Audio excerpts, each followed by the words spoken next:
Harmonize ameanza kuteka mdogo mdogo hisia za mwanadada Hamisa Mobeto.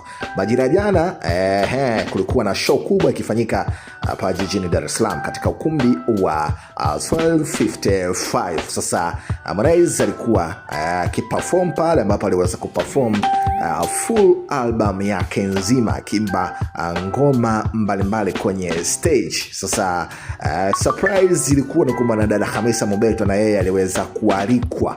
Haijajulikana kama ilikuwa ni ombi la Harmonize ama wenyeji walimwalika tu bila kuelewa mchongo mzima. Sasa Hamisa Mobeto aliweza kualikwa akiwa kama mgeni rasmi pia, na yeye akiwepo katika maeneo ya VIP. Aliweza kufurahishwa kinomanoma na muziki mzuri aliyokuwa akiufanya Harmonize. Sasa surprise kubwa ni mwanadada Hamisa Mobeto kuamua kuposti show hiyo aliyokuwa akifanya Harmonize kwa kupitia ukurasa wake wa Instagram. Show ama shughuli ndio ilianzia hapo, ikionyesha wazi tayari mwanadada ameanza kuingia kwenye 18.